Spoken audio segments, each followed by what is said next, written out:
All right, let's talk some baseball right now. Mike Piazza, one of the greatest Mets of all time, and now you could say he was one hall of a player. Piazza finally headed to the Hall of Fame. The class of 16 unveiled today. The Hall of Fame doors opening for Piazza after 3 straight years of slamming in his face. Now, he didn't start his career with the Mets, but remember when he came in 1998, instantly made them contenders. He played 8 seasons in New York, 12-time All-Star, and now officially among the best of all time. Been so honored to have met many Hall of Famers, obviously been instructed by many throughout my career, and they express how special it is, and it's just something you never think about when you're playing, and then you just get a grasp of it, especially when your career ends and, you know, people put you in that category. Piazza says he wants to go into the Hall as a Met, just like Tom Seaver did in 1993. And tonight, Seaver welcomed Piazza to the club, writing, quote, "Without a doubt, Mike Piazza was one of the top hitting catchers in the history of the game. For Mike to compile the stats he did while catching is amazing. His election to Cooperstown is most deserving." And Piazza will be joined by Ken Griffey Jr. in the class of 2016. And tonight, he broke Seaver's Hall of Fame voting record. Griffey got 99.3% of the votes. Seaver back in the day got 98.8. Well, look who's got more wins than all of last year. The Knicks shutting down the Heat in Miami tonight, beat them for the first time in 9 tries. Carmelo Anthony led the way with 25 points. Knicks led the entire second half. They shot 56%. Derek Williams off the bench, he had 13. And the big fella did big things as well. Robin Lopez, look out below. Season high 19 for him, and the Knicks win their 3rd in a row, 98-90. College basketball, Stony Brook taking on Binghamton. Seawolves were down by as many as 16 in the second half. Krista Scognamiglio says, let's change that. 3 ball ties the game at 52, and then watch this. Later on, Brittany Snow with 2 of her team-high 20 points. Stony Brook wins 64-58. The NHL All-Star invites were handed out today. John Tavares, the only Islander to get one. He's off to the All-Star game for the 4th time.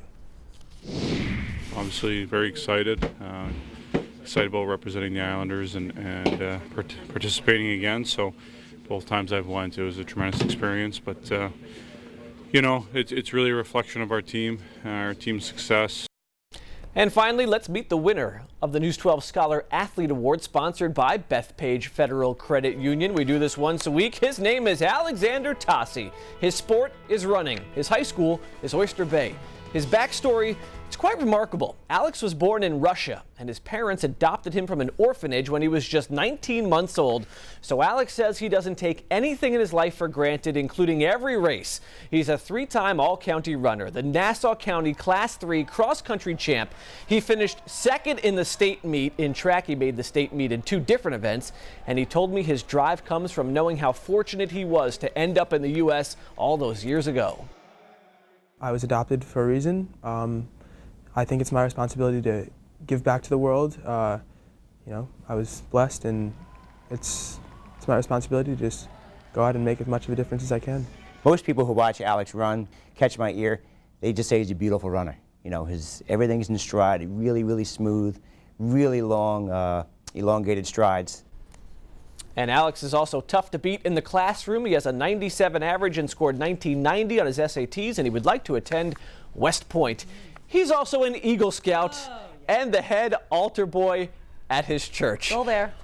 Boom. That's when you drop the mic, you walk away and go, we're done. Exactly. They'd be lucky to have him. I think so. I was thinking the same thing, too. He's one of those guys that makes running look easy. Right. You know? Real smooth. Where you think you can do it until you go out there and try. And then you try and you pull something. Thanks, Kevin. Speaking of judging, the Giants are done judging Ben McAdoo. He says, listen, I can do, and the Giants agree. So today they officially made McAdoo their new head coach, 17th head coach in Giants history. He's been the offensive coordinator for the last 2 years, 38 years old, never been a head coach before. In a statement, Giants owner John Mara said they wanted a coach with something to prove. Newsday NFL columnist Bob Glauber says they got a good one. I don't think you saw any players show any sense of disrespect to Ben McAdoo. I think he's a very tough guy. I think he's a very demanding guy. So I think he'll command the room, and I think he'll not have the kind of situation where players, despite his young age, will run over him. So, I think they're in good shape as far as that, and he certainly has a good support system with the coaching staff and with the Giants organization.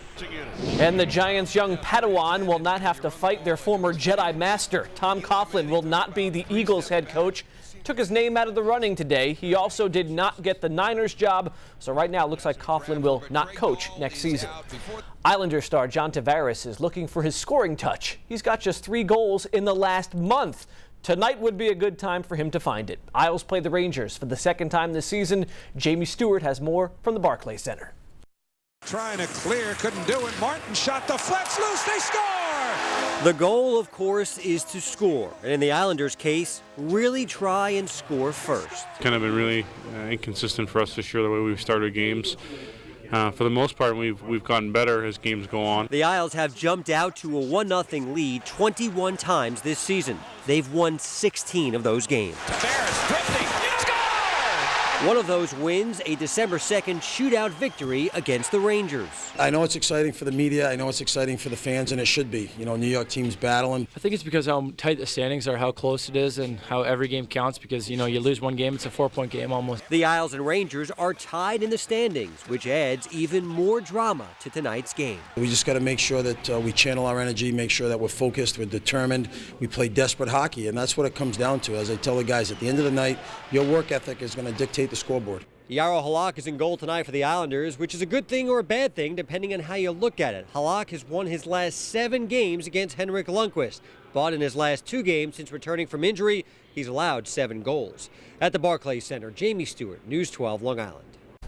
And whoever wins tonight gets second place all to themselves. All right. Let's talk a little bit about baseball, like Matt Harvey showing up at the Mets complex in Florida today, and boom, within hours, he was already making headlines again. No controversy this time. Instead, Harvey brings good news, saying he would consider a long-term contract to stay with the Mets, but nothing has been offered yet. Harvey also said, don't worry about innings limits and his pitching arm this year. Not an issue. After 216 innings last season, he said he feels fine. That was something that was nice. Obviously first time I've ever done that, so that's kind of a milestone that you want to reach as a starting pitcher, is the 200 inning mark, and I felt great doing it and excited to kind of repeat that and keep going from it. On a day when we celebrate the president who famously said 4 score, the Islanders scored 4 and got their 4th straight home win. Isles take it on Detroit. Brock Nelson played a little chuck-a-puck. Well, you can't do that, Mr. Nelson, so he played score the puck. Look at him swat it out of the air, 100th career point. Isles scored 3 in the second period. John Tavares made the play of the game. Behind the back, no-look pass. Ryan Strome would plant it. Tavares with a 6-game point streak. That's good for the captain. And Thomas Greiss did it again. The so-called backup goalie looking like a #1 goalie, if you ask me. 28 saves, 5th straight win. Isles win 4-1. Here's Coach Cappy on the goalie. That's making him happy. We know that he was a good goaltender. Has he exceeded the expectations? I don't know. I just think that, he's working hard. That I can tell you. And I think when you work hard, good things happen.